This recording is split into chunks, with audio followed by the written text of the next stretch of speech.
आज का टॉपिक है हम लोगों का इवोल्यूशन ऑफ लाइफ, यानी कि जीवन की उत्पत्ति। तो इस पृथ्वी पर जीवन की उत्पत्ति को समझने के लिए हमें स्टार्ट करना पड़ेगा कि वास्तव में इस पृथ्वी की उत्पत्ति कैसे हुई है और इस यूनिवर्स की उत्पत्ति कैसे हुई है।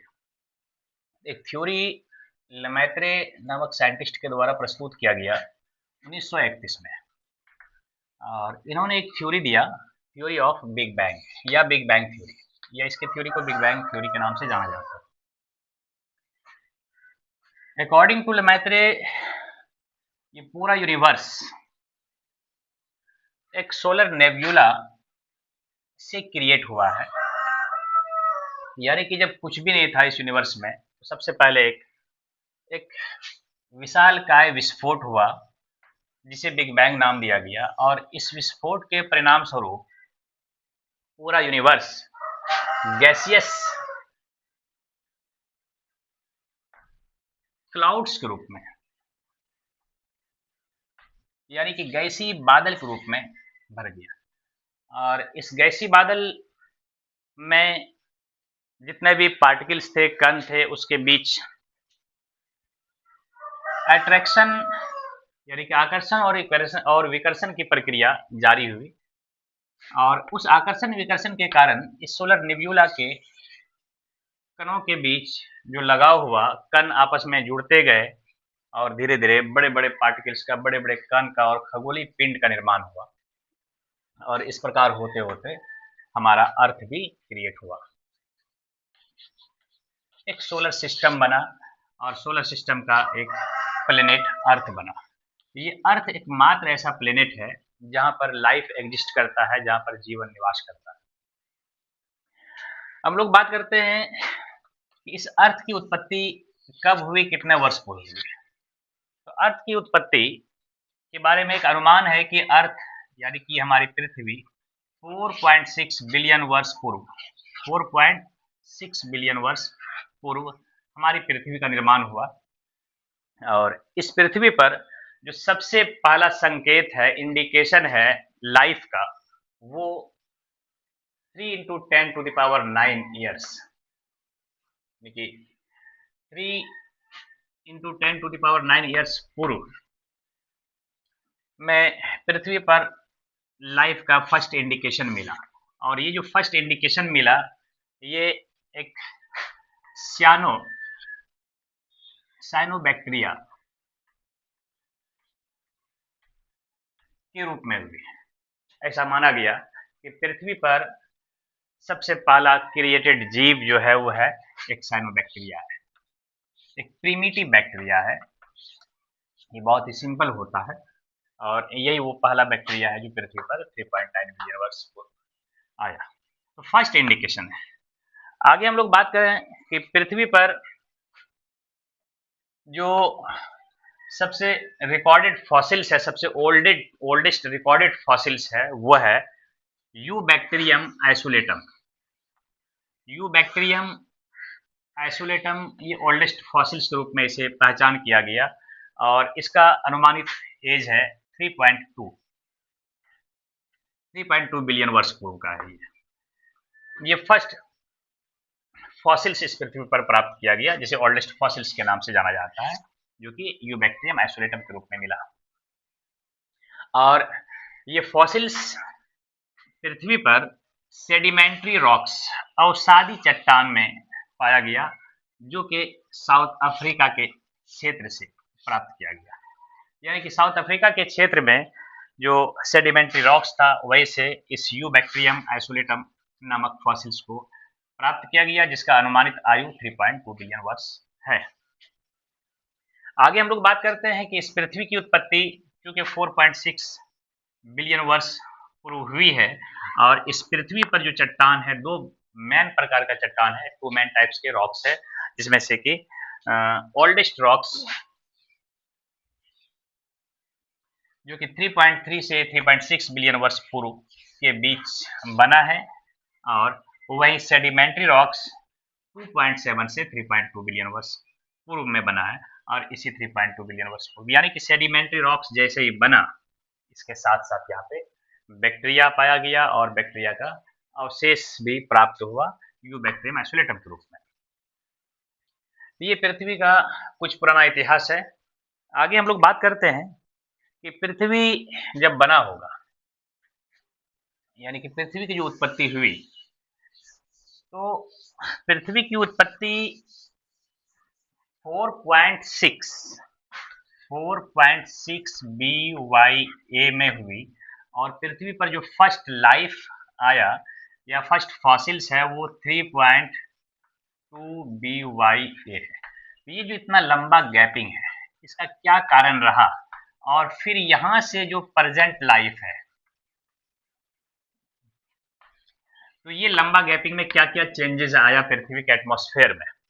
तो फर्स्ट हम लोग ये जाने कि ये जो 4.6 बिलियन वर्ष में पृथ्वी बनी और वहां से लेके यहाँ तक के पीरियड के बीच इस पृथ्वी पर कोई लाइफ नहीं रहा, इसका क्या कारण रहा होगा, इसके पीछे एक्चुअल कारण क्या होगा। तो ये एक्चुअल कारण ये है कि जो क्लाइमेटिक कंडीशन था, पृथ्वी का जो एटमॉस्फेयर था वो लाइफ सपोर्टिंग नहीं था।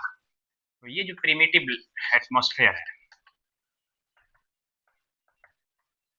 प्रिमिटिव एटमॉस्फेयर, ये लाइफ सपोर्टिंग नहीं था, लिविंग को सरवाइव करने योग्य नहीं था, जिसकी वजह से कि कोई लाइफ इस पे ओरिजिनेट नहीं हुआ था। और जो प्रेजेंट एटमॉस्फेयर है वो लाइफ सपोर्टिंग है।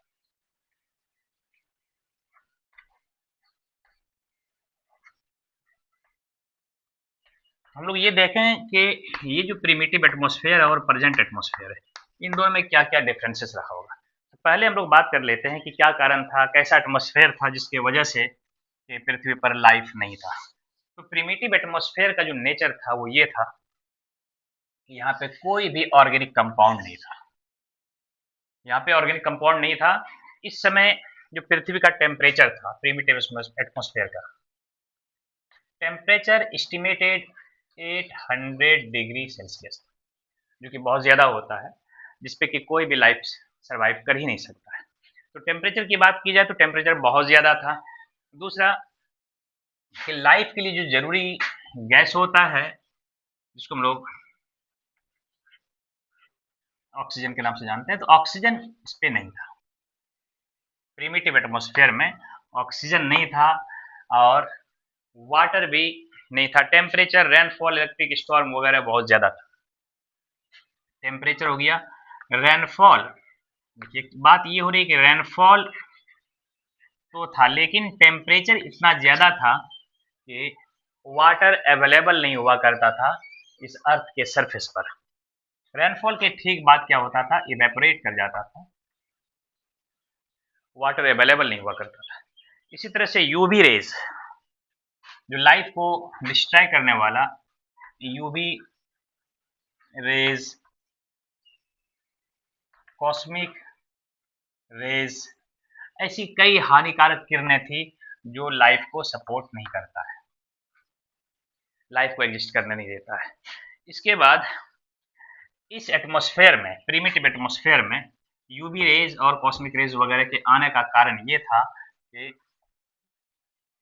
ओजोन एब्सेंट था। तो ओजोन के एब्सेंट होने के कारण UV rays direct earth surface पे आता था, कॉस्मिक रेज डायरेक्ट इस अर्थ सरफेस पे आ जाता था, जिसके वजह से कि लाइफ सपोर्ट नहीं हो पा रहा था, लाइफ एग्जिस्ट नहीं कर पा रहा था। तो प्रिमिटिव एटमॉस्फेयर का ये नेचर है। इस प्रिमिटिव एटमॉस्फेयर के बाद हम लोग बात करते हैं कि इस एटमॉस्फेयर में चेंजेस हुआ होगा। जो भी गैसेस था इस एटमॉस्फेयर में, प्रिमिटिव एटमॉस्फेयर में, जैसे कि इसमें था CH4 मीथेन गैस था, NH3 अमोनिया था, H2 था और H2O था, लेकिन गैसियस फॉर्म में था और ऑक्सीजन नहीं था। तो इन इनऑर्गेनिक कंपाउंड में, गैसों में आपस में रिएक्शन होते होते ऐसा हुआ कि कुछ सिंपल ऑर्गेनिक गैसों का फॉर्मेशन हुआ और साथ ही साथ टेम्परेचर भी डिक्रीज किया, और फिर जो वाटर गैसियस फॉर्म में इस अर्थ सरफेस पर था वो धीरे धीरे प्रेसिपिटेट होने लगा, लिक्विड फॉर्म में आने लगा, और इस तरह से लाइफ सपोर्टिंग सिस्टम का निर्माण हुआ इस पृथ्वी पर। तो प्रेजेंट एटमॉस्फेयर की बात कर लें। प्रेजेंट एटमॉस्फेयर इसके कंपेयर में क्या था? तो प्रेजेंट एटमॉस्फेयर में तो पहला हो जाएगा ओजोन। प्रेजेंट, अब ओजोन चूंकि प्रेजेंट हो गया, यूवी रेज, कॉस्मिक रेज नहीं आ पाने लगा, अर्थ के सरफेस पर नहीं आ पाने लगा, जिससे कि लाइफ को कोई भी हार्म नहीं होगा। ऑक्सीजन अवेलेबल हो गया, H2O लिक्विड फॉर्म में आया, और इस तरह से लाइफ सपोर्टिंग, और फिर बाकी जो गैसेस हम बता रहे थे कि CH4 है, अमोनिया है, H2 है, H2O है, इनके बीच रिएक्शन होते होते ऑर्गेनिक गैसों का फॉर्मेशन हुआ। सिंपल ऑर्गेनिक कंपाउंड बना, और सिंपल ऑर्गेनिक कंपाउंड के साथ कॉम्प्लेक्स ऑर्गेनिक कंपाउंड का फॉर्मेशन हुआ, और ये सभी चीजें लाइफ को सपोर्ट करता है, यानी कि लाइफ के लिए जरूरी है, और नतीजा ये हुआ कि लाइफ एग्जिस्ट करने लगा। तो ये प्रिमिटिव एटमॉस्फेयर और प्रेजेंट एटमॉस्फेयर का एक कंपैरिजन कर सकते हैं। अब उसके बाद हम लोग इस इवोल्यूशन ऑफ लाइफ के लिए थ्योरीज दिया गया कि कैसे कैसे इस पृथ्वी पर जीवों की उत्पत्ति हुई। तो अलग अलग वैज्ञानिकों द्वारा, दार्शनिक के द्वारा अलग अलग थ्योरीज दिया गया। Theories of origin of life, theories of origin of life। इस पृथ्वी पर जो जीवों की उत्पत्ति हुई उसके बारे में कई थ्योरीज प्रस्तुत किए गए। उन थ्योरीज में से हम लोग एक एक करके बात करते हैं कि जो सबसे पहला थ्योरी आया वो आया special creation theory. First theory क्या था? Special creation theory. देखिए वर्ड से ही पता चलता है स्पेशल क्रिएशन, यानी कि इस थ्योरी में स्पष्ट किया गया है कि इस पृथ्वी पर लाइफ के लिए, जीवों की उत्पत्ति के लिए कोई एक सुपर नेचुरल पावर है जिन्होंने कि जीवों का स्पेशल क्रिएशन किया, यानी कि वो अपने अनुसार, अपने ही बेसिस पर जैसा सिचुएशन देखा, जैसा क्लाइमेटिक कंडीशन देखा, उसी हिसाब से इस पृथ्वी पर क्या किया, जीवों की उत्पत्ति किया गया। यानी कि हम कह सकते हैं कि इसके अनुसार, अगर इस थ्योरी की बात माने तो हम कह सकते हैं कि जहाँ वाटर बॉडीज रहा होगा वहाँ पे फिशेस या फिर एक्वेटिक लाइफ को क्रिएट किया गया होगा। जहाँ ड्राई कंडीशन रहा होगा, जो कह सकते हैं कि शुष्क क्षेत्र के लिए अलग ऑर्गेनिज्म को क्रिएट किया गया, किसी और क्षेत्र के लिए अलग ऑर्गेनिज्मों को क्रिएट किया गया। तो ये है स्पेशल क्रिएशन, यानी कि जैसा जहाँ सिचुएशन देखा गया, जहाँ एटमॉस्फेरिक कंडीशन देखा गया, वैसे ही ऑर्गेनिज्म को वहाँ पे उतारा गया, क्रिएटेड सम सुपरनेचुरल पावर। तो ये पहला है स्पेशल क्रिएशन थ्योरी। इसको, इस थ्योरी को सपोर्ट किया गया मिल्टन के द्वारा, एक मिल्टन साइंटिस्ट, इन्होंने इस थ्योरी को सपोर्ट किया। दूसरा आते हैं स्पॉन्टेनियस जनरेशन।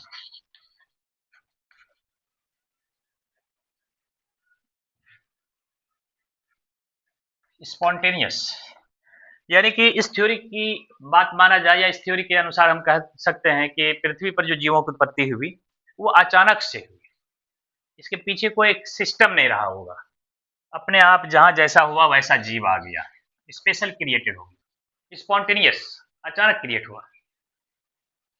इस चूंकि अचानक डायरेक्ट जीव आया, तो इसको हम लोग थ्योरी को थ्योरी ऑफ ये बायो जेनेसिस के नाम से जानते हैं। यानी कि जो जीव आया किसी लिविंग से नहीं आया, ये बायोजेनेसिस, विदाउट लाइफ, डायरेक्ट आया, डायरेक्ट जहां जैसा हुआ वहां जीव आ गया। इसको भी कई वैज्ञानिकों के द्वारा सपोर्ट किया गया, और कई वैज्ञानिकों द्वारा इसे रिजेक्ट भी किया गया।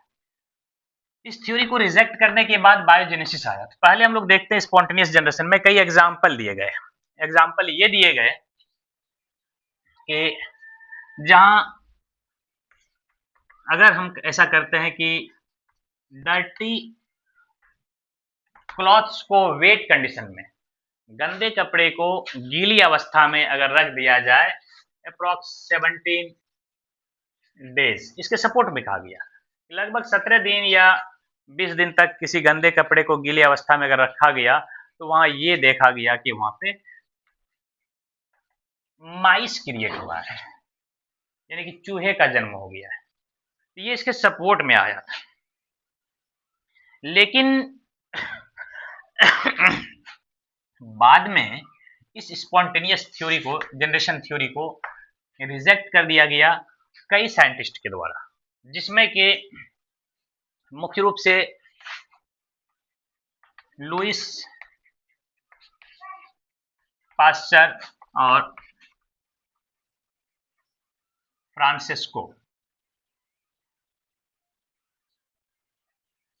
फ्रांसिस्को रेडी, इन दोनों ने या और किसी साइंटिस्ट ने अलग अलग एक्सपेरिमेंट किया और एक्सपेरिमेंट करके ये प्रूफ कर दिया कि ऐसा बिल्कुल भी नहीं होता है, अचानक से कोई जीव उत्पन्न नहीं होता है। और सिर्फ इस थ्योरी को रिजेक्ट ही नहीं किया बल्कि इस थ्योरी के अगेंस्ट में थ्योरी ऑफ बायोजेनेसिस भी प्रस्तुत किया गया। यानी कि इन्होंने इसे रिजेक्ट करने के साथ साथ ये भी कंफर्म किया कि जीवों की उत्पत्ति पूर्व में पाए जाने वाले जीवों से ही होती है, अचानक किसी भी जीवों की उत्पत्ति नहीं होती है। तो जीवों से नए जीवों की उत्पत्ति का होना